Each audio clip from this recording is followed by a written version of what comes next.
Hello. ಓ ಹೌದಾ, super, thank you.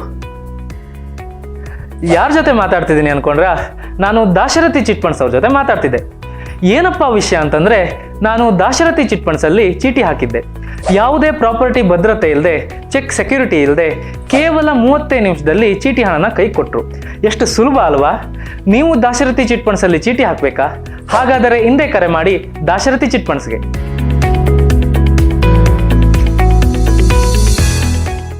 Dasharathi chits private limited ಅರ್ಪಿಸುವ ನಿಮ್ಮ ನಮಾಮಿ ಶಂಕರ ಆಧ್ಯಾತ್ಮಿಕ ಕಾರ್ಯಕ್ರಮಕ್ಕೆ ತಮಗೆಲ್ಲರಿಗೂ ಸ್ವಾಗತ. ನಾಡಿನ ಸಮಸ್ತ ವೀಕ್ಷಕ ಬಂಧುಗಳಿಗೆ ದೀಪಾವಳಿ ಹಬ್ಬದ ಶುಭಾಶಯಗಳು. ಅಭಿವೃದ್ಧಿ ಪಾಡ್ಯಮಿ, ಬಲಿಪಾಡ್ಯಮಿ, ಕತ್ತಲಿಂದ ಬೆಳಕಿನೆಡೆಗೆ ಎಂದು ನನ್ನ ಶ್ರೀರಾಮಚಂದ್ರ ಪ್ರಭು, ನನ್ನ ದಾಶರಥಿ ಪಟ್ಟಾಭಿಷೇಕಕ್ಕೆ ಅಯೋಧ್ಯೆಯಲ್ಲಿ ಏರಿದಂಥ ಒಂದು ದಿನ. ರಾವಣ ಸಂಹಾರ ಆಗಿ ವಿಜಯದಶಮಿಗೆ 21ನೇ ದಿನಕ್ಕೆಲ್ಲ ಬಂದು ಅಯೋಧ್ಯೆ ತಲುಪಿ ಪಟ್ಟಾಭಿಷೇಕ ಆದಂಥ ದಿನ. ನಾಡಿಗೆಲ್ಲ ಒಂದು ಬೆಳಕು. ದೀಪಾವಳಿ ಅಂದ್ರೆ ಹಾಗೆ ಮಕ್ಕಳೇ, ಅದೊಂದು ಶಕ್ತಿಯ ಸಂಕೇತ. ವಿಧ ವಿಧವಾದಂಥ ದಂತಕಥೆಗಳಿದ್ದಾವೆ. ಇರಲಿ, ಅದಕ್ಕೂ ಮೊದಲು ಈ ಒಂದು ಪಂಚಾಂಗ ಫಲ ನೋಡ್ಬಿಡೋಣ. 22/10/2025 ಬುಧವಾರ, ಶ್ರೀ ವಿಶ್ವಾವಸುನಾಮ ಸಂವತ್ಸರೆ, ದಕ್ಷಿಣಾಯಣೆ, ಶರದ್ ಋತು, ಕಾರ್ತೀಕ ಮಾಸೆ, ಶುಕ್ಲ ಪಕ್ಷದ ಪಾಡ್ಯಮಿ, ಸ್ವಾತಿ ನಕ್ಷತ್ರ, ಪ್ರೀತಿಯೋಗ, ಭವಕರಣ ಇವತ್ತಿನ ಪಂಚಾಂಗ ಫಲ. ದೀಪಾವಳಿ ಅಂದಿದ್ದೆ ಬೆಳಕು. ಇವತ್ತಿನಿಂದ ಕಾರ್ತೀಕ ಮಾಸ ಆರಂಭ ಆಗತಕ್ಕಂಥ ಒಂದು ವಿಶೇಷತೆ. ಎಲ್ಲರೂ ದೀಪಗಳು ಹಚ್ಚಬೇಕು ಇವತ್ತಿನಿಂದ, ಅದೊಂದು ಲೆಕ್ಕಾಚಾರಗಳಿದ್ದಾವೆ. ಇವತ್ತು ಸಂಜೆ ಕೂಡ ಕಾರ್ತೀಕ ದೀಪಗಳ ಬಗ್ಗೆ ವಿಶೇಷ ಮಾಹಿತಿಯನ್ನು ಕೂಡ ನಮಗೆ ಕೊಡ್ತಕ್ಕಂಥದ್ದಿರುತ್ತೆ. ನಿನ್ನೆ ಸಂಚಿಕೆಯಲ್ಲಿ ಹೇಳಿದ್ದೆ ಈ ಒಂದು ದೀಪಾವಳಿಗೆ ಕೊಡ್ತಕ್ಕಂಥ ದಾನಗಳು, ಸಂಕಲ್ಪಗಳು ಅಂತ. ಹಾಗೆ ಇವತ್ತು ಬಲಿಪಾಡ್ಯಮಿ, ಆ ಬಲೀಂದ್ರ ಚಕ್ರವರ್ತಿಯನ್ನ, ಆ ಅಹಂಕಾರ, ಆ ನಾನು ಅನ್ನತಕ್ಕಂಥ ಒಂದು ಮಹಾ ಆಸೆ, ಇಂದ್ರ ಪದವಿ. ಯಾಕಂದ್ರೆ ನಮಗೊಂದು ಬಂದ್ಬಿಡುತ್ತೆ, ಒಂದು ಸ್ವಲ್ಪ ಎತ್ತರಕ್ಕೆ ಬರ್ತಿದ್ದಾಗೆ ನಾನೇ ನಂಬರ್ 1 ಆಗಿರ್ಬೇಕು, ನಾನೇ. ಅದು ಎಂಥ ಒಂದು ಒಳ್ಳೆಯವರ ಹೊಟ್ಟೆಯಲ್ಲಿ ಹುಟ್ಟಿದ್ರು ಕೂಡ ನಮ್ಮಲ್ಲಿ ಅಂಥದ್ದೊಂದು ಸ್ಥಾನ ಬರ್ತಿದ್ದಾಗ ಇನ್ನೊಂದು ಸ್ಥಾನ, ultimately I should be number 1. ನಾನೇ ನಂಬರ್ 1 ಆಗಿರಬೇಕು, ಯಾವಾಗಲೂ ಆಗಿರಬೇಕು, ನಿರಂತರವಾಗಿರಬೇಕು, ಚಿರಂತನವಾಗಿರಬೇಕು ಅನ್ನೋ ಒಂದು ಭಾವ. ಬಲಿಗೆ ಮೀರಿದ ಚಕ್ರವರ್ತಿ ಇಲ್ಲ, ಸಾಮಾನ್ಯರ ಒಂದು ಪುತ್ರನಲ್ಲ ಆತ ಮೊಮ್ಮಗು. ಪ್ರಹ್ಲಾದ ಗುರುಗಳ, ಪ್ರಹ್ಲಾದಾಚಾರ್ಯರ ಮೊಮ್ಮಗ. ವಿಶೇಷವಾಗಿ ಆತನ ತಂದೆ ವೀರೋಚನ, ತಾಯಿ ಬಂದು ದೇವಾಂಬ. ಇವೆಲ್ಲ ತಿಳ್ಕೋಬೇಕು ಮಕ್ಕಳೇ. ಬಲಿ ಬಗ್ಗೆ ತಿಳಿದ ತಕ್ಷಣ ಬಲಿ ಚಕ್ರವರ್ತಿ ಯಾರು, ಅವ್ರ ಅಮ್ಮ ಯಾರು, ಅವ್ರ ಅಪ್ಪ ಯಾರು, ಅವ್ರ ತಾತ ಯಾರು, ಆತನ ಪತ್ನಿ ಯಾರು, ಆತನ ಗುರು ಯಾರು, ಏನಕ್ಕೆ ಅಷ್ಟೊಂದು ಶಕ್ತಿ ಬಂತು, ಎಲ್ಲಿಂದ ಬಂತು, ಯಾಕೆ ಆತನನ್ನ ಪಾತಾಳ ಲೋಕಕ್ಕೆ, ಸುತಳ ಲೋಕಕ್ಕೆ ಭಗವಂತ ತುಳಿದು ಬಿಟ್ಟ, ಏನಕ್ಕಂಥದ್ದೊಂದು ಬಂತು. ಯಾರೇ ಒಳ್ಳೆಯವರಾದ್ರೂ ಕೂಡ ನನ್ನ ಜ್ಞಾನ, ಒಂದು ಅತಿಯಾದ ಜ್ಞಾನ ಆದ್ರೆ ಹಾಳು. ಧರ್ಮಬದ್ಧ ಕಾಮವಿದ್ದರೆ ನೆಮ್ಮದಿ, ಅದಕ್ಕೆ ಮೀರಿದ ಅತಿವಿಕಾರ ಕಾಮ ಹಾಳು.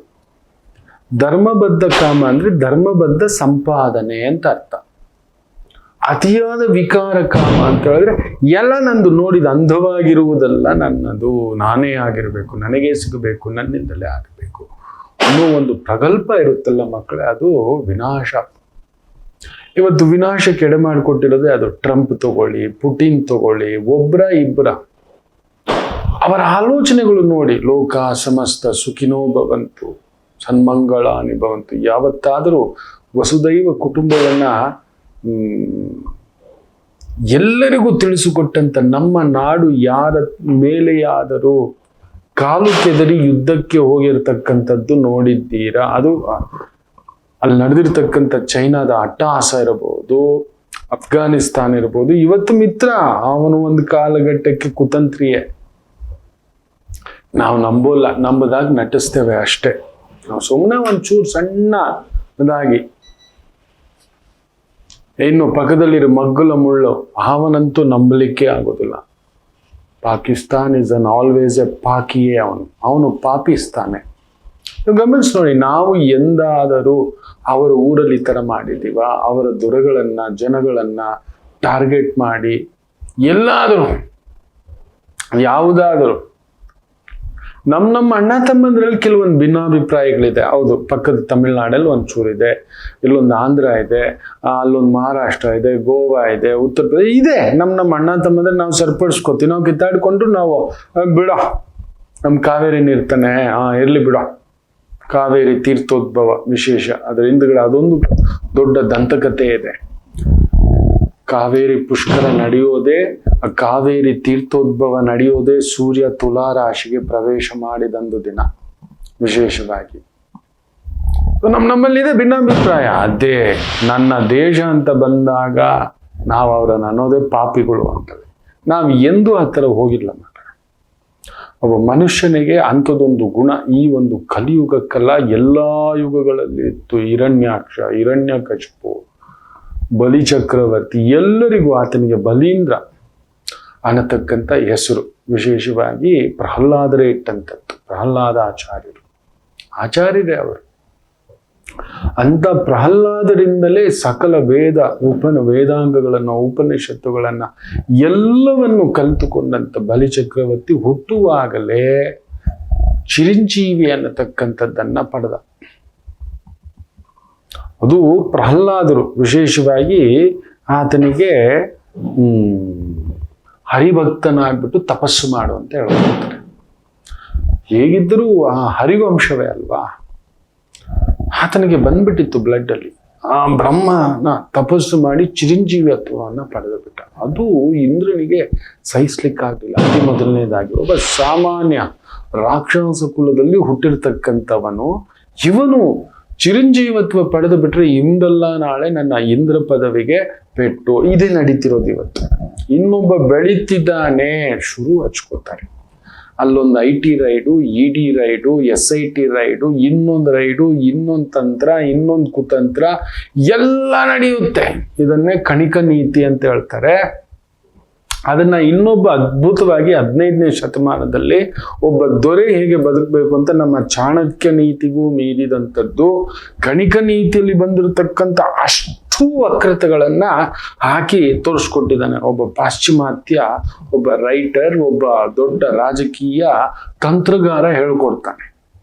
ಇವತ್ತು ನಡೀತಿರುವುದು ಅಷ್ಟು ಅದು ಕಣಿಕ ನೀತಿಯ ರಿಫ್ಲೆಕ್ಟ್. ನೆನ್ಪಿಟ್ಕೊಳ್ಳಿ, ಗಮನಿಸಿ ನೋಡಿ ನೀವು, ಯಾವ ಸಮಯಕ್ಕೆ ಯಾರು ಏನೇನು ಬದಲಾಗ್ತಾರೆ. ಇರ್ಲಿ, ದೀಪಾವಳಿ ಹಬ್ಬ ಒಬ್ಬ ಬೆಳೀತಿದ್ದಾನೆ ಅಂದ್ರೆ ಇನ್ನೊಬ್ಬ ಚೆನ್ನಾಗಿ ಆಗ್ತಿದ್ದಾನೆ, ಅವನಿಗೆ ಹೆಸರು ಬರ್ತಿದೆ. ಯಾಕಂದ್ರೆ ಪ್ರಹ್ಲಾದಾಚಾರ್ಯರು ಆ ಒಂದು ಬಲೀಂದ್ರನಿಗೆ ಆ ಒಂದು ಹರಿಯ ಶಕ್ತಿ ಬಗ್ಗೆ ಹೇಳ್ಕೊಡ್ತಾರೆ. ನೀನು ಪ್ರಾರ್ಥನೆ ಮಾಡು, ಹರಿಯೇ ಸರ್ವೋತ್ತಮ, ಹರಿಯೇ ಸರ್ವೋತ್ತಮ, ನೀನು ಮಾಡಪ್ಪ, ನೀನು ತಪಸ್ ಮಾಡ್ಕೊ, ನಿನಗೆ ಸಿಗುತ್ತೆ ಅಂತ. ನೋಡಿ, ಅವರಪ್ಪ ವಿರೋಚನನಿಗೆ ಸಿಕ್ಕಿರ್ಲಿಲ್ಲ, ಪ್ರಹ್ಲಾದಾಚಾರ್ಯರಿಗೂ ಸಿಗಲಿಲ್ಲ. ಅವರಪ್ಪ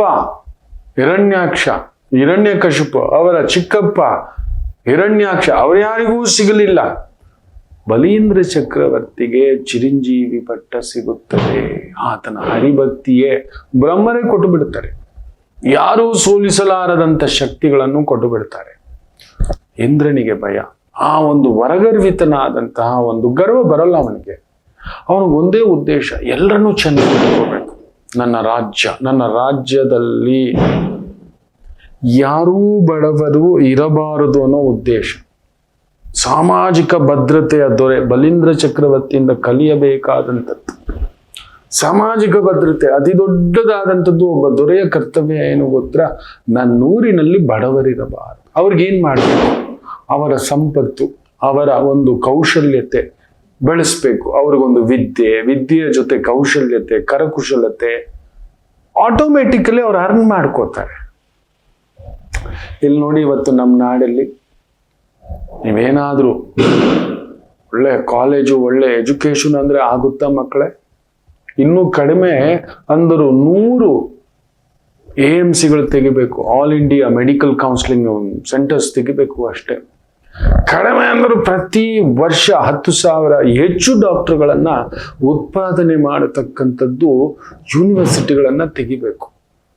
ಇವತ್ತು ನಿಮಗೆ ಯಾರಿಗೂ ಗೊತ್ತಿಲ್ಲದ ಒಂದು ಸತ್ಯ ಹೇಳ್ತೇನೆ, ಬೇಜಾರು ಮಾಡ್ಕೋಬೇಡಿ. ದೀಪಾವಳಿ ಹಬ್ಬಕ್ಕೆ ಯಾರು ಏನೇ ಓದಿರ್ಲಿ ಅವರ ಓದಿಗೆ ತಕ್ಕಂತ ಕೆಲಸ ಸಿಗೋಲ್ಲ. ಈಗ ಏನಾದ್ರೂ ನೋಡಿ, ಇಂಜಿನಿಯರ್ನ ಓಲಾ ಓಡಿಸ್ತಿದ್ದೀನಿ ಅಂತಾನೆ, ಇನ್ಯಾರಾದ್ರೂ BCom ಓದಿರೋರ್ನ ಕೇಳಿ ನೋಡಿ, ಸ್ವಿಗ್ಗಿನಲ್ಲಿ ಕೆಲಸ ಮಾಡ್ತಿದ್ದೀನಿ ಅಂತಾನೆ, ಇನ್ನೆಲ್ಲೋ ಸೂಪರ್ವೈಸರ್ ಕೆಲಸ ಮಾಡ್ತಿದ್ದೀನಿ ಅಂತಾನೆ, ಶೋರೂಮ್ ನಲ್ಲಿ ಇದ್ದೀನಿ ಅಂತಾನೆ, ಸೆಕ್ಯೂರಿಟಿ ಕೆಲಸ ಮಾಡ್ತಿದ್ದೀನಿ ಅಂತಾನೆ. ಯಾರನ್ನಾದ್ರೂ ಕೇಳಿ ನೋಡಿ, ಇಂಜಿನಿಯರ್, ಸಿವಿಲ್ ಇಂಜಿನಿಯರ್ಸ್ ಏನೇನೋ UPSC ಕೆಲಸ ಮಾಡ್ತಿದ್ದೀನಿ, ಪೊಲೀಸ್ ಆಗಿದ್ದೀನಿ, ಇದೆಲ್ಲ ಹೇಳ್ತಾರೆ. ನಿಜವಾದ ಡಾಕ್ಟರ್ ಓದಿರ್ತಕ್ಕಂಥ ವ್ಯಕ್ತಿ 100ರಲ್ಲಿ 99 ಜನ ಡಾಕ್ಟರ್ ಆಗಿರ್ತಾರೆ. ಗಮನಿಸಿ ನೋಡಿ, ಡಾಕ್ಟರ್ ವಿದ್ಯೆ ಓದಿದವರು ಡಾಕ್ಟರ್ ಕೆಲಸನೇ ಮಾಡೋದು, ಬೇರೆ ಕೆಲಸ ಅವ್ರು ಮಾಡಲ್ಲ. ಅಂಥದ್ದೊಂದು ಶಕ್ತಿ ನಮ್ಮ ದೇಶ ಮಾಡಬೇಕಾಗಿರೋದು ಇವತ್ತದೇ. ಎಜುಕೇಶನ್ ಸಿಸ್ಟಮ್ ಅನ್ನ ಮೊಟ್ಟ ಮೊದಲನೇ ಬಾರಿಗೆ ರಾಷ್ಟ್ರೀಕರಣ ಮಾಡಬೇಕು. ಒಂದು ಫೀಸು ಒಂದು 50,000, ಒಂದು 60,000, ಅದಕ್ಕೆ ಮೇಲೆ ಇಲ್ಲ, including graduation, double graduation, master, ಕರಕುಶಲ, ಟೆಕ್ನಿಕಲ್, ಅದನ್ನ ಮಾಡಬೇಕಾಗಿರೋದೇನು ಇನ್ನೊಂದು ಅಂತ ಇವತ್ತು ಎಲ್ಲೆಲ್ಲೂ ಇದ್ದಂಥ ಲೈಬ್ರರಿಗಳೇ ಇಲ್ಲ. ಕರಕುಶಲ ತರಬೇತಿ ITIಗಳು ಎಷ್ಟೋ ಮುಚ್ಚೋಗ್ಬಿಟ್ಟಿದ್ದಾರೆ. ಇದು ದೀಪಾವಳಿ ಹಬ್ಬಕ್ಕೆ ಕೊಡಬೇಕಾಗಿರೋದು ನಮ್ಮ ದೊರೆಗಳು. ಇದು ಇವತ್ತು ಇಲ್ಲಿ ಒಳ್ಳೆ ಟ್ಯಾಲೆಂಟ್ ಇರೋ ಡಾಕ್ಟರ್ಗಳನ್ನೆಲ್ಲ ಕರ್ಕೊಂಡು ಹೋಗ್ತಿದ್ದಾರೆ. ಬೇರೆ ಬೇರೆ ದೇಶದವರು ಇನ್ನೊಂದು ಅಂತ ಇರ್ಲಿ, ಇಲ್ಲಿ ಕೊಡ್ತಿಲ್ಲ. ಅವ್ರಿಗೊಂದು 50 ರೂಪಾಯಿ, 100 ರೂಪಾಯಿ, ಕೆಲವರು ಇದ್ದಾರೆ ಬಿಡಿ, ಅದು ಬೇರೆ ಕತೆ. ದೊಡ್ಡ ಆಸ್ಪತ್ರೆ, ದೊಡ್ಡ ಕತೆ, ದಂತಕತೆ. ಒಬ್ಬ ಅಜ್ಜ ಹೆಚ್ಚು ಕಡಿಮೆ 90 ವರ್ಷ, ಸುಮಾರು 100ಕ್ಕೂ ಮೇಲ್ಪಟ್ಟು ಆಸ್ಪತ್ರೆಗಳಿದ್ದಾವೆ. ಕಡಿಮೆ ಅಂದರೂ 27,000 ಕೋಟಿಗೂ ಒಡೆಯ ದೊಡ್ಡ ಆಸ್ಪತ್ರೆಗಳ ಸಮೂಹದ ಒಂದು ದೊಡ್ಡದಾದಂಥ ಪಟ್ಟ. ಆ ಆಸ್ಪತ್ರೆಗೆ ಏನಾದ್ರು ಅಡ್ಮಿಟ್ ಆಗ್ಬಿಟ್ರೆ ಹಿಂಗೋಗಿ ಬರೋ ಅಷ್ಟರಲ್ಲಿ ಒಂದು 3ರಿಂದ 5 ಲಕ್ಷ, 3 ದಿನ 5 ದಿನ ಇದ್ರೆ 10ರಿಂದ 20 ಲಕ್ಷ ಮಕ್ಕಳೇ. ಅದೂ ಇದೆ ಬಿಡಿ. ಇದನ್ನೆಲ್ಲ ಒಂದು ತಗೋಬೇಕು. Free Medicare, free education. ನಮ್ಮ ಟ್ಯಾಕ್ಸ್ ದುಡ್ಡು ತಗೋತಿದ್ದೀರಲ್ಲ ಸ್ವಾಮಿ, ದೀಪಾವಳಿಗೆ ಒಂದು ದೊರೆ ತಗೋಬೇಕು. ಇದು ನಿಮ್ಮನ್ನ ಜನ್ಮದಲ್ಲೂ ನೆನ್ಪಿಟ್ಕೋತಾರೆ, ಜನ್ಮದಲ್ಲೂ ನೆನ್ಪಿಟ್ಕೋತಾರೆ. ಯಾವಾಗ ಎಜುಕೇಶನ್ಗೆ ಒಂದು ಭದ್ರತೆ ಹಾಗೆ ಒಂದು ಸಿಗುತ್ತೋ. ಇಲ್ಲ ಅಂದ್ರೆ ಇವತ್ತು ಎಲ್ಲಿದೆಪ್ಪ ಸ್ಯಾಲ್ರೀಸು? ಎಲ್ಲಾದರೂ ಸ್ಯಾಲ್ರೀಸ್ ಹೈಕ್ ಆಗಿದ್ದಾವೆ ಅಂತ ಹೇಳ್ಬೇಡಿ. ಎಷ್ಟಿದೆ ಸ್ಯಾಲ್ರಿಗಳು? ಸೆಂಟ್ರಲ್ ಗೌರ್ಮೆಂಟು, ಸ್ಟೇಟ್ ಗೌರ್ಮೆಂಟು DAಗಳು ರೈಸ್ ಮಾಡಿದ್ವಿ ಅಂತೀರಿ. ಪ್ರೈವೇಟಲ್ಲಿ ಎಲ್ಲಿದೆಪ್ಪ? ಯಾರಾದರೂ ಬಂದಿದ್ರಲ್ಲಿ ಬಾಡಿಗೆ ಕಟ್ಟೋದಾ, ಇನ್ನೊಂದು ತಗೊಳ್ಳೋದಾ, ಉಳಿಸಿಡೋದಾ? ಪ್ರತಿಯೊಬ್ಬರಿಗೂ ಜೀವ ವಿಮೆ, ಹೆಲ್ತ್ ಇನ್ಶೂರೆನ್ಸ್ ಅಂತ ಮಾಡಿಬಿಟ್ರಿ. ಇನ್ನೊಂದು ನಾವು ನೋಡ್ಕೋತೀವಿ, ನೀವು ಒಂದು 500 ರೂಪಾಯಿ ಕಟ್ಟಿ ಅಟ್ಲೀಸ್ಟ್ 5 ಲಕ್ಷದವರೆಗೂ ಅಷ್ಟೇ, ವರ್ಷಕ್ಕೊಂದು 1,000 ಇಲ್ಲ ಒಂದು 2,000, ಎಲ್ಲ 150 ಕೋಟಿ ಜನರ insurance government will take care. Life insurance and health insurance and education, ಈ ಥರ ಮೆಡಿಕಲ್ 4 ನೋಡ್ಕೊಬಿಟ್ರೆ ಅವ್ರಿಗೆಲ್ರಿಗೂ ಓಟ್ ಬೀಳುತ್ತೆ. ಅಂಗಲಾಚೋದು ಯಾವ ಜಾತಿ ಬೇಕಿಲ್ಲ, ಏನೂ ಬೇಕಿಲ್ಲ.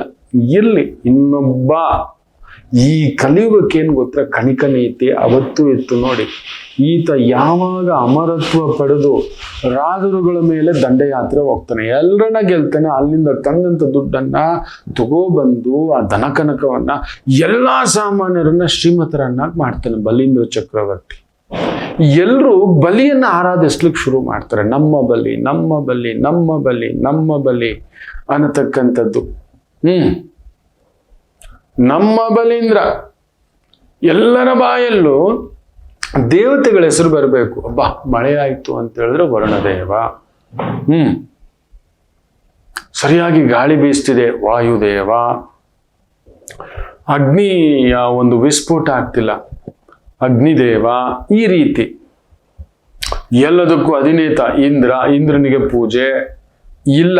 ಏನ್ ನಡೆದ್ರು ನಮ್ಮ ಬಲಿಚಕ್ರವರ್ತಿಯ ಧರ್ಮದಿಂದಲೇ, ನಮ್ಮ ಬಲಿಚಕ್ರವರ್ತಿಯ ಪುಣ್ಯದಿಂದಲೇ, ನಮ್ಮ ಬಲಿಚಕ್ರವರ್ತಿಯ ದಾನದಿಂದಲೇ ಎಲ್ಲ ನಡೀತಿದೆ ಅಂತ ಎಲ್ಲರೂ ಸದಾ ಅವ್ರವ್ರ ಮನೇಲಿ ಹೇಳೋದೇ ಬೇಡ, ಫೋಟೋ ತಂದಿಟ್ಕೊಂಡು ಪೂಜೆ ಮಾಡ್ತಿದ್ದಾರೆ.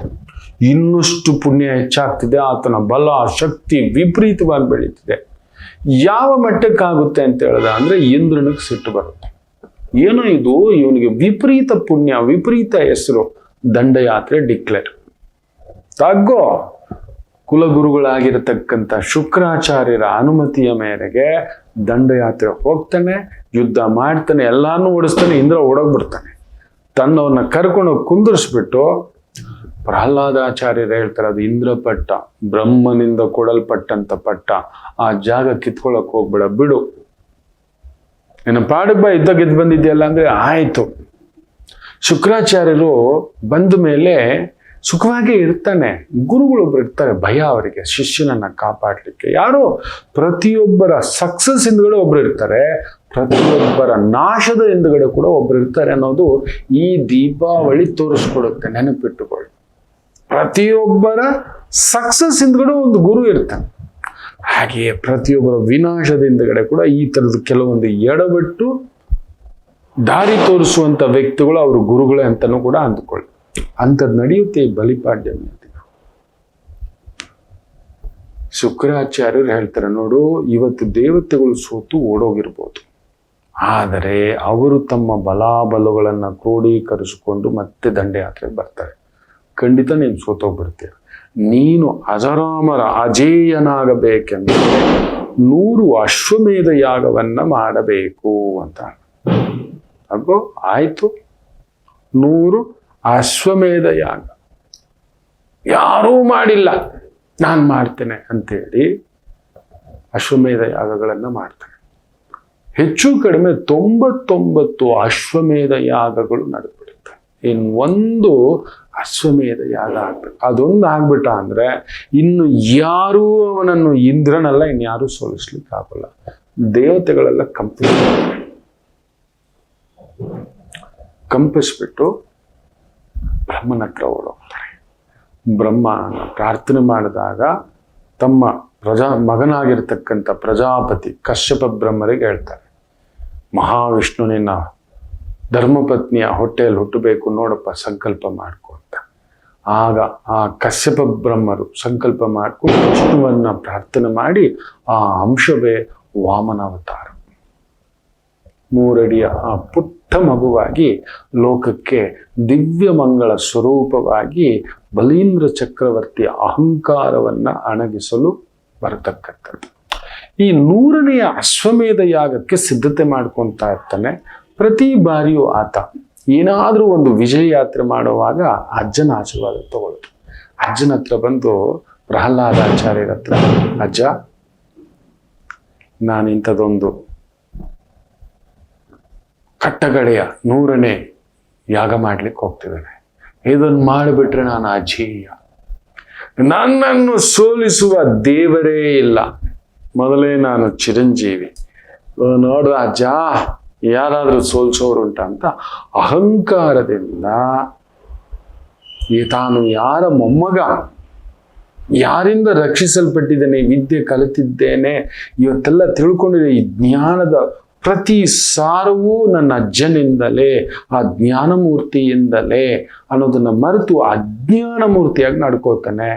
ನಿನ್ನ ಅಹಂಕಾರವೇ ನಿನ್ನ ತಲೆ ಮೇಲೆ ತಲೆಗತ್ತಿಬಿಟ್ಟಿದೆ ಅಲ್ವಾ, ನಿನ್ನ ಅಹಂಕಾರವನ್ನೇ ತುಳಿದಾಕುವಂತ ಶಕ್ತಿ ಬಂದು ಹಾಳಾಗೋಗ್ತೀಯ, ಹೋಗು. ಕಣ್ಣೀರ್ ಹಾಕ್ತಾನೆ. ಅಜ್ಜ, ನಾನು ಹಿಂಗೆ ಮಾಡಬಾರ್ದಿತ್ತು, ದೊಡ್ಡವರ ಮುಂದುಗಡೆ ಹೇಗೆ ನಡೆದುಕೊಳ್ಳಬೇಕು. ನಮಗೆ ಹಾಗೆ ಮಕ್ಕಳೇ, ಸ್ವಲ್ಪ ಬಂತು ಅಂದ್ರೆ ನಮ್ಮನ್ನ ಬೆಳೆಸಿದ, ಪಾಲಿಸಿದ, ರಕ್ಷಿಸಿದ, ಪೂಜಿಸಿದ. ನಾವು ಸಾಮಾನ್ಯರಾಗಿದ್ದಾಗ ನಮಗೊಂದು 10 ರೂಪಾಯಿ ಸಹಾಯ ಕೂಡ ಮಾಡಿದೆ ಅಜ್ಜ. ಅವ್ರ ಮುಂದ್ಗಡೆ ಹೀಗೆ ಇರ್ಬೇಕು, ಯಾರಾದ್ರು ತಳ್ಳೋ ಇವತ್ತಂಗೆ ಆಗ್ಬಿಟ್ಟಿದೆ. ನೀವು ನೋಡಿ, ಕೀಳು ಮಟ್ಟದ ವ್ಯಕ್ತಿತ್ವ, ಒಂದ್ ಸ್ವಲ್ಪ ಅಧಿಕಾರ ಬಂದಿದ್ದೆ ನಮ್ಮ ಹಳೆಯ ವ್ಯಕ್ತಿತ್ವವನ್ನ ಮರೆತು ಬಿಟ್ಟಿದ್ದೇವೆ. ಹಳೆಯ ವ್ಯಕ್ತಿತ್ವವನ್ನ ಮರೆತು ಬಿಟ್ಟಿದ್ದೇವೆ, ಹಳೆಯ ಗೆಳೆತನವನ್ನ ಮರೆತು ಬಿಟ್ಟಿದ್ದೇವೆ, ಆ ಮಾಧುರ್ಯವನ್ನ ಮರೆತು ಬಿಟ್ಟಿದ್ದೇವೆ. ಅವನು ಅದೇ ಮಾಡೋದು ಬಲಿ ಚಕ್ರವರ್ತಿ. ಅದಕ್ಕೆ ಆ ಶಾಪ. ಅಜ್ಜನ ಮುಂದ್ಗಡೆ ನಾನ್ ಬೆಳೆದು ಬಿಟ್ಟಿದ್ದೇನೆ. ಊರಿಗೆ ಅರಸನಾದರೂ ತಾಯಿಗೆ ಮಗನೇ. ನೆನಪಿಟ್ಕೊಳ್ಳಿ, ಎಷ್ಟೇ ದೊಡ್ಡ ಅರಸ ಆದ್ರೂ ತಾಯಿ ಮುಂದ್ಗಡೆ ಏನೇನೂ ಅಲ್ಲ, ಅದು ನಿಯಮ. ಕಾಲು ನೆಲದ ಮೇಲೆ ಇರಬೇಕು. ಅಂಥದ್ದೊಂದು ಶಾಪ ಕೊಟ್ಟ ಕ್ಷಣಕ್ಕೆ ವಾಮನ ಮೂರ್ತಿಯಾಗಿ ಆ ಮಹಾವಿಷ್ಣು ಆ ಯಾಗಶಾಲೆಗೆ ಬರ್ತಾರೆ. ಎಲ್ಲ ರೆಡಿ ಮಾಡಿ ಇನ್ನೇನು ಆರಂಭ ಮಾಡಬೇಕು. ಶುಕ್ರಾಚಾರ್ಯರಿಗೆ ಗೊತ್ತಾಗುತ್ತೆ, ಎಷ್ಟಾದರೂ ಅಸುರ ಗುರು ಅಲ್ವಾ, ಬೇಗ ನೆಗೆಟಿವ್ ಅನ್ನೋದು ಗೊತ್ತಾಗುತ್ತೆ. ಜಾತಕದಲ್ಲಿ ಶುಕ್ರರ ಪ್ರಾಬಲ್ಯ ಇದ್ರೆ ನಿಮಗೆ ನೆಗೆಟಿವ್ ಪ್ರಭಾವಗಳು ಬೇಗ ಗೊತ್ತಾಗುತ್ತೆ ಮಕ್ಕಳೇ. ಶುಕ್ರ ಮರೆಯಾಗಿದ್ರೆ ನಿಮಗೆ ನೆಗೆಟಿವ್ ಗೊತ್ತಾಗಲ್ಲ, ದಡ್ಡರಾಗಿರ್ತೀವಿ. ಯಾರ ಜಾತಕದಲ್ಲಿ ಶುಕ್ರ ಪ್ರಬಲವಾಗಿರ್ತಾರೋ ಸುತ್ತಮುತ್ತ ನಡೆಯೋ ಒಂದು ಎಡವಟ್ಟುಗಳು ಇನ್ನೊಂದು ಅವ್ರಿಗೆ ಬೇಗ ಗೊತ್ತಾಗುತ್ತೆ. ಅದರಲ್ಲೂ ಶುಕ್ರ ಚೆನ್ನಾಗಿದ್ದು ನೀವು ಜ್ಯೋತಿಷ್ಕರಾಗಿದ್ರೆ ನಿಮಗೆ ನೆಗೆಟಿವ್ ಕಾಣೋ ಶಕ್ತಿ ಕೊಡುತ್ತೆ. 100% ನಿಮ್ಗೆ ಆಕ್ಸಿಡೆಂಟ್ ಅವ್ರು ಹೇಳಿದ್ ನಡೆಯುತ್ತೆ, ಆಕ್ಸಿಡೆಂಟ್ ಆಗುತ್ತೆ, ಮದುವೆ ಮುರಿಯುತ್ತೆ, ಇನ್ನೊಂದು ಅಂತ. ಯಾರದೇ ಜಾತಕದಲ್ಲಿ ಗುರು ಚೆನ್ನಾಗಿದ್ದು ಆತ್ಮಕಾರಿಕ ಸೂರ್ಯ ಚೆನ್ನಾಗಿದ್ರೆ ಏನಾದ್ರೂ ಒಳ್ಳೇದು ಹೇಳಿದ್ರೆ ಅದು ನಡೆಯುತ್ತೆ. ಅವ್ರು ಜ್ಯೋತಿಷ್ಕರಾಗಿದ್ರೆ ನಿಂತು ಹೋದ ಮದುವೆ ನಡೆಯುತ್ತೆ ಅಂದ್ರೆ ನಡೆದು ಬಿಡುತ್ತೆ. ಅಲ್ಲಿ ಗಂಗೆ ದುಮ್ಮಿಕ್ಕಿ ಹರಿಯುತ್ತಾಳೆ ನಿಮ್ಮ ಜಾಗದಲ್ಲಿ ಹೋಗಿ ಅಂದ್ರೆ ಅದು ದುಮ್ಮಿಕ್ಕುವುದೇ. ಅದಕ್ಕೆ ಒಂದು ಜ್ಯೋತಿಷ್ಯ ಕಲಿಬೇಕಾದ್ರೆ ಇದನ್ನೆಲ್ಲ ಪರಾಮರ್ಶಿಸ್ತಾರೆ ಗುರುಗಳು. ಯಾರ್ಯಾರಿಗೂ ದಾರಿ ಎರೆಯೋದಲ್ಲ ಜ್ಯೋತಿಷ್ಯವನ್ನ. ಇವನ ನೆಗೆಟಿವ್ ಹೇಳ್ತಾ ಕೂತ್ಕೊಂಡ್ರೆ ಓದ್ ದಾರಿಲಿ ಅಷ್ಟೇ ಕೊಡೋ ಹಂಗ ಅದಾಗುತ್ತೆ. ಅವ್ರ ಕೈಯಲ್ಲಿ ನುಡಿಸ್ತಾನೆ ಭಗವಂತ. ಅಂಥದ್ದೊಂದು ಪ್ರಭಾವ. ಶುಕ್ರಾಚಾರ್ಯರಿಗೆ ನೋಡಿ ಅಸುರ ಗುರು ಗೊತ್ತಾಗುತ್ತೆ. ಓಹೋ ಇದು ಇದೆ ಅಂತ ಬಂದು ಕಿವಿ ಅಂತಾರೆ ಬಲಿಚಕ್ರವರ್ತಿ. ಈ ತರ ವಿಷ್ಣು ಅವತಾರ ವ್ಯಕ್ತಿ ಬರ್ತಿದೆ, ದಯಮಾಡಿ ಎಚ್ಚರಿಕೆಯಿಂದಿರು ಅಂದಾಗ ಎಷ್ಟಾದರೂ ಹರಿಭಕ್ತ ಅವನಿಗೆ ಬಂದ್ಬಿಡುತ್ತೆ. ಯಾವಾಗ ಅಜ್ಜ ಬೈದ್ರು ನಿನ್ನ ಅಹಂಕಾರ ನೆತ್ತಿಗೇರಿ ಬಿಟ್ಟಿದೆ, ನಿನ್ನ ಅಹಂಕಾರವೇ ತುಳಿದು ಬಿಸಾಕುತ್ತೆ, ಹೋಗು ಸರ್ವನಾಶ ಆಗೋಗ್ತಿ, ಇದನ್ನೆಲ್ಲ ಕಳ್ಕೊತೀನಿ ನೀನು ಅಂತ ಹೇಳ್ತಾರೆ. ಭೂಮಿ ಮೇಲೆ ಪಡೆದಿರುವ ನಿನ್ನ ಅಧಿಕಾರ ಅಂತಸ್ತು ಎಲ್ಲವನ್ನು ನೀನಾಗೆ ನಿನ್ನ ಕೈಯಾರೆ ಕಳೆದುಕೊಳ್ಳುವೆ. ಇಂಥದೊಂದು ವಿಪರೀತವಾಗಿರತಕ್ಕಂಥ ಭಾವದಿಂದ ಆಗಿದೆಯಲ್ವಾ, ಹೋಗು ಅಂತ ಗೊತ್ತಾಗ್ಬಿಡ್ತು. ತಲೆಗತ್ತಿದ್ದ ನಶೆ, ಆ ಮತ್ತು ಇಷ್ಟೇನಾ? ಯಾಕೆಂದ್ರೆ 100 ಆಗ್ತಿದ್ರೆ ಏನು ಅನ್ಬೀಟಬಲ್ ಆದ್ಮೇಲೆ ಏನಿದೆ? ನೀವು ನಂಬರ್ 1 ಎಷ್ಟು ದಿನ ಇರ್ತೀರಿ ಹೇಳಿ? ಎಷ್ಟು ದಿನ ಇರ್ತೀರಿ? ಇಲ್ಲ ಅಂದ ಎಷ್ಟು ದಿನ ಇರುತ್ತೆ? ಶಕ್ತಿ ಎಷ್ಟು ದಿನ ಇರುತ್ತೆ? ಇಲ್ಲ, ಎಲ್ಲವೂ ಒಂದಕ್ಕೆ ಅಂತ್ಯ. ಈ ಭೂಲೋಕದಲ್ಲಿ ಪಡೆದಿರುವ ಅಷ್ಟೂ ಸಂಪತ್ತು ಅದು ಅಜ್ಜ ಕೊಡೋದು ನೋಡಿ. ಬಾಯಿಂದ ಮಹಾತ್ಮರು ನುಡಿದ ಮಾತು ಹಾಗೆಯೇ ನಡೆಯುತ್ತೆ, ನಡೆಸುತ್ತೆ ಅಂತ ಹೇಳ್ತೀವಲ್ಲ, ಆ ಪುಣ್ಯಾತ್ಮರ ಬಾಯಿಂದ ಮಾತು ನಡೆಸುತ್ತೆ, ಘಟ ವಿಸ್ಫೋಟ ಆಗ್ಬಿಡತ್ತೆ. ಶುಕ್ರಾಚಾರ್ಯರು ಹೇಳಿದ್ರು ಕೂಡ ಯೋಚನೆಗೆ ಹತ್ಕೊಂಡಿರ್ತಾನೆ, ಏನು ಮಾಡೋದು ಅಂತ. ಆಗ ಆ ಯಾಗಶಾಲೆಗೆ ಬಂದಂತ ಎಷ್ಟೋ ಋತ್ವಿಜರು, ಎಷ್ಟೋ ತಪಸ್ವಿಗಳು ಬಂದಿರ್ತಾರೆ. ಅವರಿಗೆಲ್ಲ ದಾನ ಕೊಡೋದ್ರಲ್ಲಿ ಬಹುದೊಡ್ಡ ಶಕ್ತಿ. ಎಲ್ರಿಗೂ ದಾನ ಮಾಡ್ತಿರ್ತಾನೆ. ಮಾಡಿಯೇ ಆ ಸಂಕಲ್ಪ ಮಾಡಿ ಯಾಗಕ್ಕೆ ಕುಳಿತುಕೊಳ್ಳೋದು. ಆ ಯಾಗ ನಡೀತಿದೆ, ಈಗ ಪೂರ್ಣವಾಗತಕ್ಕಂಥ ಸಂದರ್ಭ. ಈಗ ದಾನ ಮಾಡಬೇಕು. ಅದೊಂದು ಆಗಬಿಡುತ್ತೋ ಪೂರ್ಣಾಹುತಿ ದಾನ. ಶುಕ್ರಾಚಾರ್ಯರು ಪೂರ್ತಿಯಾಗಿ ಹೇಳ್ತಾರೆ, ಇಲ್ಲ, ವಾಮನಾವತಾರವಾಗಿ ವಿಷ್ಣು ಬಂದ್ಬಿಟ್ಟಿದ್ದಾನೆ ಅಂದ್ರೆ ಅವನಿಗೆ ಮೈಯೆಲ್ಲಾ ಪುಳುಕಿತ. ಅವನು ಚಿಂತಿತನಾಗಿ ಕುಳಿತಾಗ ಅಲ್ಲೊಂದು ವಿಂಧ್ಯ ಅನ್ನತಕ್ಕಂಥ ಒಂದು ಪವಾಡ ನಡೆಯುತ್ತೆ.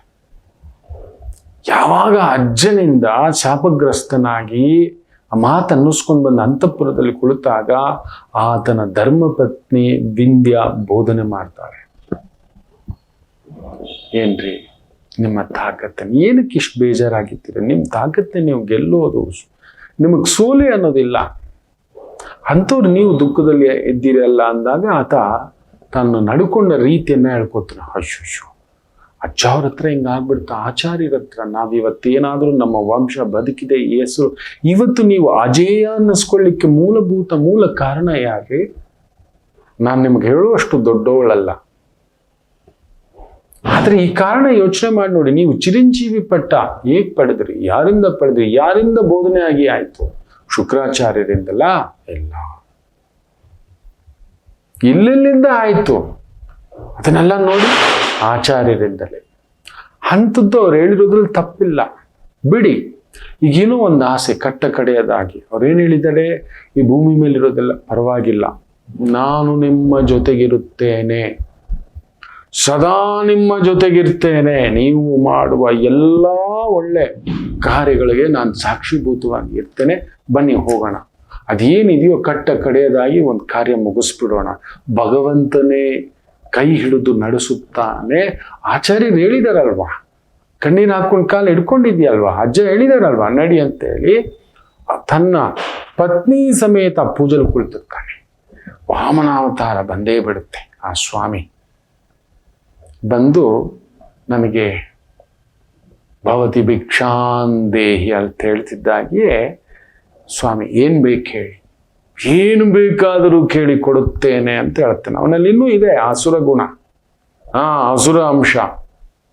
ಏನು ಬೇಕಾದರೂ ಕೇಳಿ, ಎಷ್ಟು ಲಕ್ಷ ಗೋವು ಬೇಕೇಳಿ.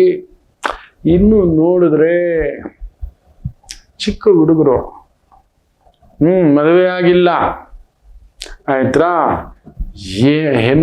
ಹೆಣ್ಣು ಬೇಕಾ, ಹೊನ್ನು ಬೇಕಾ, ಮಣ್ಣು ಬೇಕಾ, ನೋಡಿ ಆ ಗರ್ವದ ಮಾತುಗಳು. ತದ್ಭಾವ ಬಂದಿದ್ದರೂ ಕೂಡ ಅದೊಂದು ಭಾವ, ಆ ಅಹಂಕಾರ ಸ್ವಲ್ಪ ಇನ್ನೂ ಇತ್ತು. ನಾನೊಬ್ಬ ಪರದೇಶಿಯಪ್ಪ. ಭಾರದ್ವಾಜ ಮಹರ್ಷಿಗಳ ಒಂದು ಶಿಷ್ಯಪಟ್ಟ ನನಗೇನೋ ಒಂದು ಪೂಜೆ ಮಾಡ್ಕೊಳ್ಳಿಕ್ಕೆ ಒಂದು 3 ಅಡಿ ಕುಳಿತುಕೊಂಡು ನಿತ್ಯಾಗ್ನಿ ಹೋತ್ರ, ನಿತ್ಯ ಆ ಒಂದು ಹೋಮ ಮಾಡುವಂಥ ಒಂದು ಭಾವ. ನನಗೆ ಒಂದು 3 ಅಡಿ ಜಾಗ ಸಾಕುತ್ತೆ. ಏನು ಸ್ವಾಮಿ, ನಾನು ತ್ರಿಭುವನಗಳಲ್ಲಿಯೂ ಹೆಸರು ಪಡೆದವನು. ನೀವು ನೋಡಿದ್ರೆ ಏನಿದು ನನಗೆ ಅಷ್ಟೇ ಸಾಕು ಆಯಿತು ಅಂತೇಳಿ ಶುಕ್ರಾಚಾರ್ಯರು ಮತ್ತೆ ಹೇಳ್ತಾರೆ ಬೇಡ ಅಂತ. ಆದರೆ ವಿಂಧ್ಯ ಒಪ್ಪಲ್ಲ. ಆಕೆ ಗೊತ್ತು ತನ್ನ ಗಂಡ ಎಲ್ಲ ಕಳ್ಕೊತಾನೆ. ಪ್ರಹ್ಲಾದಾಚಾರ್ಯರ ಶಾಪವಿದೆ. ವಾಮನ ಮೂರ್ತಿ ಬಂದಿರೋದೇ ವಿಷ್ಣು ಅಂಶವೇ, ಸತ್ಯವೇ. ತಡಿಬೇಡಿ, ಮಾಡೋಣ ದಾನ, ಎಲ್ಲವೂ ದೈವವೇ ನೋಡ್ಕೊಳ್ಳುತ್ತೆ ಅಂತ ತಾನೇ ಖುದ್ದಾಗಿ ನಿಂತು ಧರ್ಮಪತ್ನಿ ಸಮೇತ. ನೋಡಿ ಯಾವ ಪತ್ನಿ ನಿಲ್ಲಿಸ್ತಾಳೆ, ಯಾವ ಪತ್ನಿ ಗಂಡನಿಗೆ ಕೆಡುಕಾಗ್ತಿದೆ, ಅಧಿಕಾರ ಹೋಗ್ತಿದೆ, ಅಂತಸ್ತು ಹೋಗ್ತಿದೆ, ಪದವಿ ಹೋಗ್ತಿದೆ, ಐಶ್ವರ್ಯ ಎಲ್ಲ ಹೋಗ್ತಿದೆ ಅನ್ನೋದಾದ್ರೆ ಯಾವ ಧರ್ಮ ಪತ್ನಿ ನಿಲ್ಲಿಸುತ್ತಾಳೆ ಯೋಚನೆ ಮಾಡಿ. ಆದರೆ ಆ ವಿಂಧ್ಯಾವಳಿ ಅನ್ನತಕ್ಕಂಥದ್ದು ಎಲ್ಲಿಯವರೆಗೂ ಸೂರ್ಯ ಚಂದ್ರರಿರುತ್ತಾರೋ ಅಲ್ಲಿಯವರೆಗೂ ವಿಂಧ್ಯ ಪರ್ವತಗಳು ಇರುತ್ತವೆ ಅಂತ ಏನು ಮಾತಾಡುತ್ತೇವೆಯೋ ಆ ವಿಂಧ್ಯಕ್ಕೆ ಕಾರಣ ವಿಂಧ್ಯಾವಳಿಗೆ ಅಂಥದ್ದೊಂದು ಹೆಸರು. ಆ ಪುಣ್ಯಾತ್ಕೀರ್ತಿ ನಾವು ನೆನೆಸ್ಕೋಬೇಕು ಮಕ್ಕಳೇ. ಇವತ್ತು ಧರ್ಮ ಕಾರ್ಯ ಮಾಡೋಕ್ಕೆ ಎಷ್ಟೋ ಜನ ಮನೇಲಿ ಪತ್ನಿರೊಪ್ಪಲ್ಲ, ಹೆಂಗಾದ್ರೂ ದೋಚ್ಕೊಂಡ್ ಬಾ, ಹೆಂಗಾದ್ರೆ ಫಸ್ಟ್ ದೋಚ್ಕೊಂಡ್ಬರೋಣ ಆಮೇಲೆ ಮಿಕ್ಕದ್ ನೋಡೋಣ ಅಂತ ಪ್ರೊವೋಕ್ ಮಾಡತಕ್ಕಂಥದ್ದು. ನೋಡಿ ವಿಂಧ್ಯ ನಿಲ್ಲಿಸ್ತಾಳೆ, ದಾನ ಮಾಡಿಸ್ತಾಳೆ. 3ನೇ ಹೆಜ್ಜೆ, ಮೊದಲನೇ ಹೆಜ್ಜೆ ಪರಮಾತ್ಮ ಆಕಾಶ, 2ನೇ ಹೆಜ್ಜೆ ಇಡೀ ಭೂಮಂಡಲ, 3ನೇ ಹೆಜ್ಜೆ ತ್ರಿವಿಕ್ರಮ ಸ್ವರೂಪವಾಗಿ ಎಲ್ಲಿ ಇಡ್ಲಿ ಅಂದ್ರೆ ಅವನ ಪೂರ್ತಿ ಅಹಂಕಾರ ಹೊರಟೋಯ್ತು. ಪತ್ನಿಯನ್ನು ಕಟ್ಟ ಕಡೆಯದಾಗಿ ನೋಡಿ, ತನ್ನ ಮಗನಾದಂಥ ಬಾಣಾಸುರನನ್ನ ಕಡೆಯದಾಗಿ ನೋಡಿ ಅಜ್ಜನನ್ನ ನೆನೆಸ್ಕೊಂಡು, ಅಜ್ಜ ನೀನು ಹೇಳ್ದಾಗ ನಡೀತು, ಸಾಕು ನನಗಿನ್ನು ಈ ಪಯಣ ಅಂತೇಳಿ ಸ್ವಾಮಿ ನನ್ನ ತಲೆ ಮೇಲೆ ಇಟ್ಬಿಡಿ, ಇನ್ನೆಲ್ಲೂ ಇಲ್ಲ ಜಾಗ, ಇನ್ನು 3ನೇ ಹೆಜ್ಜೆ ನೀವೆಲ್ಲಿಡೋದು ಅಂದಾಗ ಸಾಕು, ನನ್ನ ಅಜ್ಜನ ಮಾತು ಆ ಸತ್ಯವಾದ ಮಾತು ನಡೆಯಲಿ ಅಂಥೇಳಿ. ಪ್ರಹ್ಲಾದರು ನಿನ್ನ ನೆತ್ತಿ ಮೇಲೆ ಹತ್ತಿರೋದು ನೆತ್ತಿಯಿಂದ ಇಳಿದೋಗುತ್ತೆ, ಹೋಗೋ ತುಳಿಯಲ್ಪಡುತ್ತೆ ನಿನ್ನ ಅಹಂಕಾರ ಅಂತ. ಸೊ ನನ್ನ ಅಹಂಕಾರ ತುಳಿಸ್ಬಿಟ್ಟು ತಿಳಿದಿದ್ದು ಕೇಳ್ಕೊತಾನೆ. ಅದುವೇ ಇವತ್ತಿನ ಬಲಿಪಾಡ್ಯಮಿ. ಬಲಿ ಹಾಕಿಸ್ತುತ ಅಹಂಕಾರವನ್ನ ತೊಲಗಿಸಿ ಹಾಕಿ ನಿಂತಂತ ಒಂದು ದಿನ, ವಿಜಯದುಂದುಬಿ ಪಡೆದಂಥ ದಿನ. ನಮ್ಮ ಕಾಮ, ಕ್ರೋಧ, ಮದ, ಮೋಹ, ಮತ್ಸರ, ಲೋಭಗಳನ್ನು ದೂರ ಮಾಡಿಕೊಳ್ಳತಕ್ಕಂಥ ಒಂದು ದಿನ. ಆ ತಾಯಿ ವಿಂಧ್ಯಾದೇವಿ ಬಹುದೊಡ್ಡ ತ್ಯಾಗ ಮಾಡ್ರಿ, ನೀವು ಮಾಡುತ್ತಿರುವುದು ಲೋಕಕ್ಷೇಮವೇ ಅಂತ ಭಗವಾನ್ ವಿಷ್ಣು ಆ ವಾಮನ ಅವತಾರ ತ್ರಿವಿಕ್ರಮ ಅವತಾರವಾಗಿ ಆಶೀರ್ವಾದ ಮಾಡಿ ಸುತಳ ಲೋಕಕ್ಕೆ ತಳ್ಳಿ, ನೀನು ಯಾವಾಗಲೂ ಬಲಿ ಚಕ್ರವರ್ತಿಯೇ ಭೂಲೋಕಕ್ಕಲ್ಲ ಇಲ್ಲಿರ್ತಿ ಅಂತ ಹೇಳಿ ಕಳಿಸ್ಕೊಡ್ತಕ್ಕಂಥ ಒಂದು ದಿನ. ಸೊ ದಯಮಾಡಿ ನೆನ್ಪಿಟ್ಕೊಳ್ಳಿ, ಎಷ್ಟೇ ದೊಡ್ಡವರಾದರೂ, ಎಂಥ ಒಂದು ಭಾಗವತೋತ್ತಮರ ಮಕ್ಕಳಾದರೂ ಮೊಮ್ಮಕ್ಕಳಾದರೂ ಒಂದು ಅಧಿಕಾರದ ನೆತ್ತಿ ನಮಗೆಂತ ಒಂದು ನೆತ್ತಿ ಏರುತ್ತೆ ಮನೆದು. ನಾನು ಭಗವಂತ ಯಾವುದೋ ರೂಪದಲ್ಲಿ ನಮಗೊಂದು ಸಾಡೆ ಸಾತಿಯೋ, ಅಷ್ಟಮ ಶನಿಯೋ, ಒಂದು ಅರ್ಧ ಅಷ್ಟಮ ಶನಿಯೋ, ಇನ್ನೊಂದು ಯಾವುದೋ ಒಂದು ದುರ್ಗಮ ಒಂದು ದಶಾಭುಕ್ತಿ ಬಂದು ನಮ್ಮ ಅಹಂಕಾರವನ್ನು ಒಡೆದು ಹಾಕ್ದಾಗ ನೊಂದ್ಕೊಳ್ಳೋದು ಬೇಡ. ಭಗವಂತ ಇದು ನಿನಗೆ ಸೇರಿದ್ದು, ಅಧಿಕಾರ ಕೊಟ್ಟಿದ್ದು ನೀನೇ, ತೆಗೆದುಹಾಕಿದ್ದು ನೀನೆ ಅಷ್ಟೇ. ವಿಂಧ್ಯ ಹೇಳೋದದೇ, ನೀವು ಯಾರು, ಎಲ್ಲಿದ್ರಿ, ಏನಿದ್ರಿ, ನಿಮಗಿಷ್ಟು ದೊಡ್ಡ ಚಕ್ರವರ್ತಿ ಪಟ್ಟ ಯಾರಿಂದ ಬಂತು, ನೀವು ಅಜೇಯ ಅನ್ನಿಸ್ಕೊಳ್ಳೋದು ಯಾರಿಂದ ಬಂತು, ಚಿರಂಜೀವತ್ವ ಯಾರಿಂದ ಬಂತು, ಎಲ್ಲವೂ ಹರಿನಾಮದಿಂದಲೇ. ಮರಿಬೇಡಿ. ಅಜ್ಜ ಹೇಳಿದ್ ಸರಿ ಇದೆ, ನಡೀರಿ ಮಾಡೋ ಕಾರ್ಯ ಮಾಡಿಬಿಡೋಣ ಅಂತ ಆ ವಿಂಧ್ಯಾವಳಿ ನಿಂತು ಯಜಮಾನರ ಸಮೇತ ಯಜಮಾನರ ಲೋಕಕ್ಷೇಮವನ್ನು ಮಾಡಿದಂಥ ದಿನ. ಒಂದು ಪತ್ನಿ ಹೇಗಿರಬೇಕು ಆ ತಾಯಿ ಜೀವ ಲೋಕಕ್ಕೆ ತೋರಿಸಿಕೊಟ್ಟಂಥ ದಿನ. ಸೊ ನಿಮ್ಮ ಜೀವನದಲ್ಲೂ ಅಂಥದ್ದೊಂದು ಧರ್ಮ ಬುದ್ಧಿಯ ಸಂಗಾತಿ ಸಿಗಲಿ, ಆಶೀರ್ವಾದ ಸಿಗಲಿ ಅಂತ ಕೇಳ್ಕೊಳ್ತಾ ಒಂದು ಪುಟ್ಟ ವಿರಾಮ ತಗೊಂಡು ವಾಪಸ್ ಬರ್ತೇನೆ. ಮತ್ತಷ್ಟು ಮಾತುಕತೆ ಮುಂದುವರಿಸೋಣ. ಮಾತೃದೇವೋ ಭವ. ನಮಾಮಿ ಶಂಕರ. ನನ್ನ ಪ್ರೀತಿಯ ಆಧ್ಯಾತ್ಮಿಕ ಬಂಧುಗಳೇ, ಪ್ರತಿಯೊಬ್ಬರ ಜೀವನದಲ್ಲೊಂದು ಕೆಲವೊಂದು ಪ್ರಶ್ನೆಗಳಿರುತ್ತೆ, ಉತ್ತರವಿಲ್ಲದ ಪ್ರಶ್ನೆಗಳಿಲ್ಲ. ಅಂಥದ್ದೊಂದು ಸಮಸ್ಯೆ ಇದೆಯಾ? ಜ್ಯೋತಿಷ್ಯ ಮುಖೇನ ಹಾಗೂ ಆಧ್ಯಾತ್ಮಿಕ ಮುಖೇನ ನಿಮ್ಮ ಪ್ರಶ್ನೆಗಳಿಗೊಂದು ಪುಟ್ಟ ಸಮಾಧಾನ. ಈ ಕೂಡಲೇ ಕೆಳಗಿನ ಸಂಖ್ಯೆಗೆ ಕರೆ ಮಾಡಿ, ಇಲ್ಲವೇ ವಾಟ್ಸಪ್ ಮಾಡಿ, ಹಾಗೂ ನಮ್ಮ ನಮಾಮಿ ಶಂಕರ ಯೂಟ್ಯೂಬ್ ಚಾನೆಲ್ ಮುಖಾಂತರವೂ ಕೂಡ ಸರಳ ಪರಿಹಾರವನ್ನು ತಾವು ವೀಕ್ಷಿಸಿ ಹಾಗೂ ಪಡೆಯಬಹುದು. ನಮಾಮಿ ಶಂಕರ. ನಮಾಮಿ Shankara Dasharathi chits private limited ಅರ್ಪಿಸುವ ನಿಮ್ಮ ನಮಾಮಿ ಶಂಕರ ಆಧ್ಯಾತ್ಮಿಕ ಕಾರ್ಯಕ್ರಮಕ್ಕೆ ತಮಗೆಲ್ಲರಿಗೂ ಆದರದ ಸ್ವಾಗತ. ದೀಪಾವಳಿ ಹಬ್ಬ ಇವತ್ತು ಸಂಜೆ. ಯಾವ ರಾಶಿಗೆ ಈ ದೀಪಾವಳಿಯ ಸಂಭ್ರಮ ಹೆಚ್ಚಿದೆ, ಇನ್ನೂ ಜಾಸ್ತಿ ಹೆಚ್ಚಿದೆ ನೋಡಿ. ನಮ್ಮ ಒಂದು ಅಭಿಮತ ವೈದಿಕವಾಗಿ ನಿಮಗೆ ಇವತ್ತು ಹೇಳ್ತೇನೆ, ತಪ್ಪು ತಿಳ್ಕೊಬೇಡಿ. ಹಾಗಾದ್ರೆ ಕೆಟ್ಟದ್ದೇ ಇಲ್ವಾ ಗುರುಗಳೇ? ಇಲ್ಲ. ಒಳ್ಳೇದೇ ಇಲ್ಲ ಅಂದಮೇಲೆ ಕೆಟ್ಟದ್ದೇ ಇಲ್ಲ. ಒಳ್ಳೆಯವರೇ ನಮ್ಮ ಜೊತೆಲಿ ಇಲ್ಲ. ಬಲಿ ಇದ್ದಾನ, ಅವನು ಒಳ್ಳೆಯವನಾಗಿ ಬದಲಾದ್ರೂ ಕೂಡ ಭಗವಂತ ಬಿಡಲಿಲ್ಲ. ಹೋಗೋ ಅನುಭವಿಸು ಅಂತ. ರಾಮಚಂದ್ರರಿದ್ದಾರ, ವಾಮನಾವತಾರ ಇದೆಯಾ, ತ್ರಿವಿಕ್ರಮಾವತಾರ ನಮ್ಮ ಜೊತೆಲಿದೆಯಾ, ಶುಕ್ರಾಚಾರ್ಯರಿದ್ದಾರ ನೋಡಿ. ಇಲ್ಲ, ಒಳ್ಳೆಯವರೇ ಇಲ್ಲ ಅಂದ ಮೇಲೆ ಇನ್ನು ಕೆಟ್ಟವರೆಲ್ಲಿ? ಸೊ ಅದರಿಂದ ನಾವು ಶುಭವನ್ನೇ ಹುಡುಕಿ ನಿಮಗೆ ತೋರಿಸ್ಬೇಕು ದಾರಿ. ಒಳ್ಳೆದಾಗ್ಲಿ ಅಂತ ಹೇಳ್ತಾ ಬನ್ನಿ. ಸ್ವಾತಿ ನಕ್ಷತ್ರದ ಮಹಾನಕ್ಷತ್ರ ಚಂದ್ರ, ಬುಧ, ಕುಜ, ವಿಶೇಷವಾಗಿ ಸೂರ್ಯನ ಜೊತೆ ಸಂಗಮವಾಗಿ ಮೇಷರಾಶಿಗೆ ಬ್ಯೂಟಿಫುಲ್ ಆಗಿ ಕುಳಿತಿದೆ, ಅದ್ಭುತವಾಗಿ ಕುಳಿತಿದೆ. ಮಕ್ಕಳು ಅನಂತ ಮಹಾಬಲ ನಿಮ್ಮದು. ನೀವೇನಾದ್ರೂ ದಂಡನಾಯಕ ಪದವಿ, ಪ್ರತಿಷ್ಠೆ, ಗೌರವ, ಅಧಿಕಾರದಲ್ಲಿದ್ರಿ ಅಂದ್ರೆ ಯುದ್ಧವನ್ನ ಆರಂಭ ಮಾಡಿ ಒಂದು ದೊಡ್ಡದಾದಂಥ ಕದಲಿಕೆ ಆರಂಭ. ದೊಡ್ಡ ಸೇನಾಪತಿ, ದೊಡ್ಡ ಪದವಿ, ದೊಡ್ಡ ಪ್ರತಿಷ್ಠೆ ಇವುಗಳಲ್ಲಿದ್ದೀರಿ. ವಿಜಯ ಯಾತ್ರೆಯೇ ಪೂರ್ಣ ದೀಪಾವಳಿ ಹಬ್ಬದ ಸಂಭ್ರಮ ನಿಮಗೆ. ಇನ್ನು ವೃಷಭ ರಾಶಿ, ಶತ್ರುಗಳ ನಾಮಾವಶೇಷ. ಎಂಥ ದೊಡ್ಡ ಶತ್ರು ಇದ್ರು ಇವತ್ತು ಕಾಂಪ್ರಮೈಸ್ ಮಾಡ್ಕೊಳಕ್ ನೋಡಿ. On a beautiful day. ಇರ್ಲಿ, ಬಿಟ್ಕೊಡಿ, ಹೋಗೋ ಬದುಕೋ. ಅವನ್ಗೇನು ಗೊತ್ತಾ, ಇವರೇ ಬಂದ್ರು, ಹೌದು ನಾವೇ ಹೋಗೋಣ, ಯಾಕೋ ಸುಮ್ಮನೆ. ಅಲ್ಲೊಂದು ಕಾಂಪ್ರಮೈಸ್ ಮಾಡಿಕೊಳ್ಳಲು ಇವತ್ತೊಂದು ಅದ್ಭುತವಾದಂಥ ಒಂದು ದಿನ. ಏನು ಮಿಥುನ ರಾಶಿ, ವಿಶೇಷವಾಗಿ ಪಂಚಮ ಸ್ಥಾನದಲ್ಲಿ ರಾಹು ನಕ್ಷತ್ರದಲ್ಲಿ ಚಂದ್ರ. ಪುರೋಹಿತರು, ವೈದಿಕ, ಜ್ಯೋತಿಷ್ಯ, ಆಗಮ, ದೈವಿಕ, ಮಂತ್ರ, ದೇವಾಲಯ, ಆಲಯ ನಿರ್ಮಾಣ ಇಂತಹ ಒಂದು ವೃತ್ತಿ ಉದ್ಯೋಗದಲ್ಲಿ ತೊಡಗಿಸ್ಕೊಂಡಿದ್ದೀರಿ. ಮಂತ್ರದೇವಿ ಒಲಿಯುತ್ತದೆ. ಮಹಾವಿಶೇಷ. ದೀಪಾವಳಿ ದಿನ ಮಾಡುವ ಸಂಕಲ್ಪಗಳು ಮಹಾವಿಶೇಷ.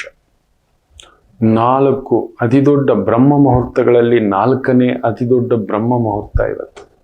ನಾವೇನಾದ್ರೂ ಒಂದು ಹೊಸದೊಂದು ಆರಂಭ, ಹೊಸ ಕಾರ್ಯ ಆರಂಭ, ಹೊಸ ಚೈತನ್ಯ ಆರಂಭ ಅನ್ನತಕ್ಕಂಥದ್ದು ಯೋಜನೆ ರೂಪಿಸ್ಕೊಂಡ್ರೆ ದೀಪಾವಳಿಗಿಂತ ಸಂಭ್ರಮ ಇನ್ಯಾವುದೂ ಇಲ್ಲ. ಅಂತ ಒಂದು ವಿಶೇಷ. ಇನ್ನು ಕರ್ಕಾಟಕ ರಾಶಿ, ಒಂದು ಭೂಮಿಯೋ ಮನೆಯೋ ಜಾಗವೋ ಅಲ್ಲೊಂದು ಬದಲಾವಣೆ ತಗೊಳ್ಳೋದು, ಕೊಂಡುಕೊಳ್ಳೋದು ಪ್ಲಾನ್ ಮಾಡ್ತಿದ್ದೀರಿ. ಖಂಡಿತ ಅತಿ ಶೀಘ್ರದಲ್ಲಿ ಅದಕ್ಕೊಂದು ಸಂಕಲ್ಪ, ವಿಜಯ ಯಾತ್ರೆ ಆಗುತ್ತೆ. ಇನ್ನು ಸಿಂಹ ರಾಶಿಗಂತೂ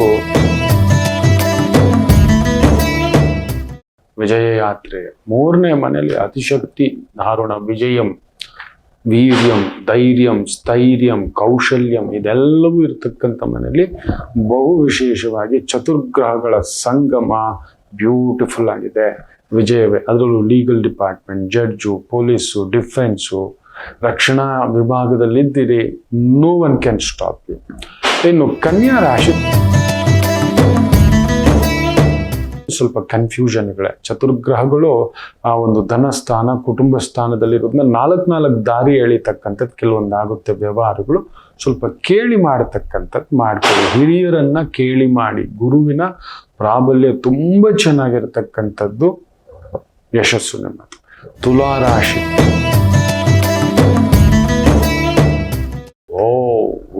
real estate, property, horticulture, agriculture, judicial system, forest department, ಇಂಥವುಗಳಲ್ಲಿ ವೃತ್ತಿ ಉದ್ಯೋಗ.